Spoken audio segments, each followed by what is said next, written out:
Hey, my awesome fans. Wanted to do a quick video, and one of my pet peeves are people that post things that are a little bit inaccurate. So I've gotten about a half dozen emails talking about how shitty my welds are, how bad my welds are, how I'm not stacking dimes and all this crap. And just so you know, I have welded for many, many years. Made a couple of go-kart frames, welded a whole bunch of, like shock mounts on frames of pickup trucks and stuff like that with stick welders. Did a lot of big MIG welding, but this is my first TIG welding. So what I do is I got my little camera here, and I'm going to have it look if it works. Uh-oh. Why isn't it working? Oh no! What are the chances of that? I must have left it on and it ran all the way down. Well, crap! So, forget that. I was going to show you close-ups of all these welds. Tell you what, we'll take the camera off the tripod. So what I want to do is show you, these are not the most beautiful, perfect welds in the world, okay? These are just my TIG welding, okay? I didn't even clean them up, okay? So that's my TIG welding. So what we're going to do is we are going to bend some metal. So I've got the XLR5 1975 here. That's what I call this piece of pipe. And what we're going to do is we're going to see what breaks first, the weld or the metal. So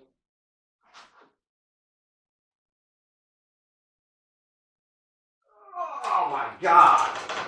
So the weld didn't break. Let's grab the camera and let's take a look at this weld.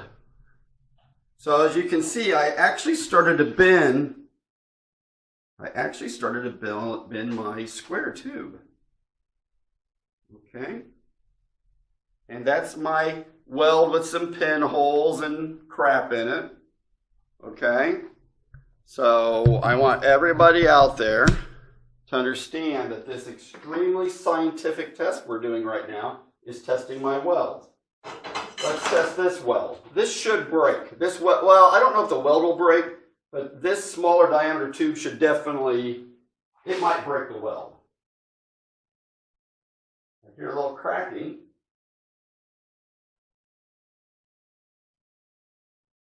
And no broken weld. So let's look at this one, okay? It collapsed the tube. Did not break the weld. That is only one pass. That is not two passes on that weld, okay? That's one pass. Now this really crappy weld here, this weld should fail. I did this one almost blind, deaf, and dumb. I did this one really horrible to show you all how bad these welds are. Uh-oh. Lock down my table here.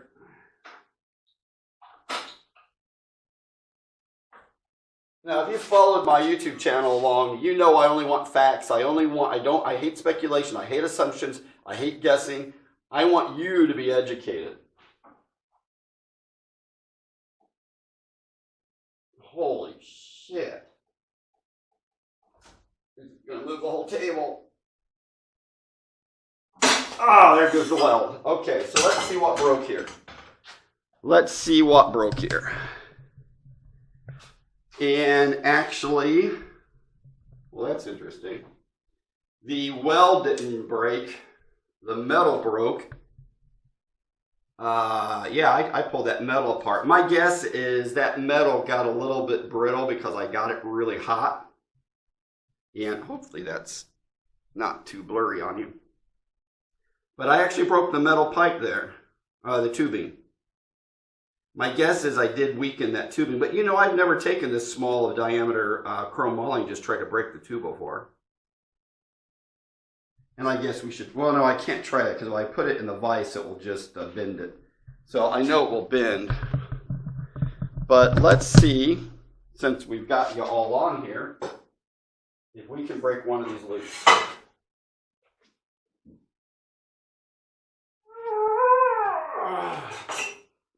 That weld ain't coming loose. Let's try this one.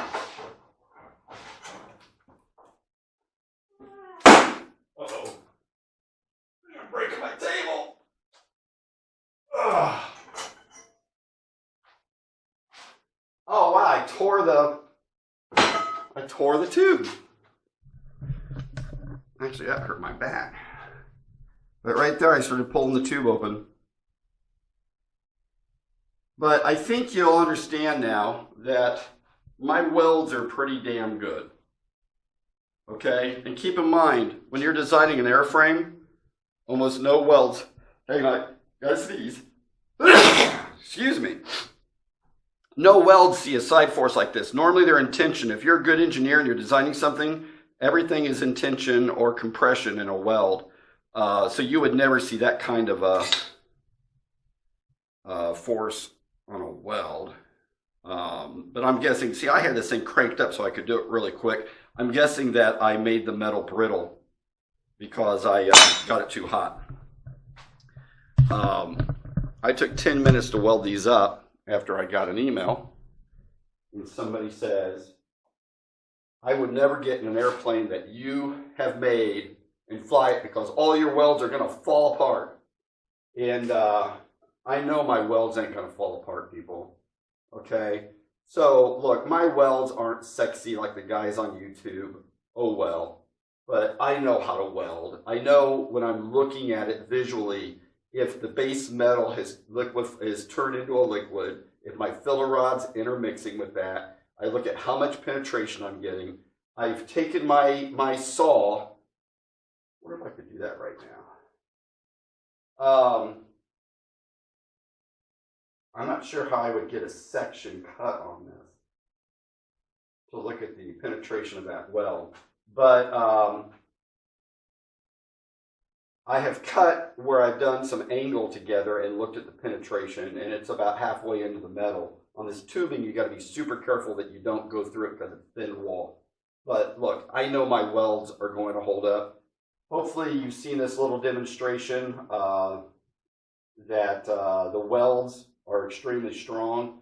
This tubing, I know, I had this cranked up to like 150 amps, and I normally weld this stuff at like 48 amps or 52.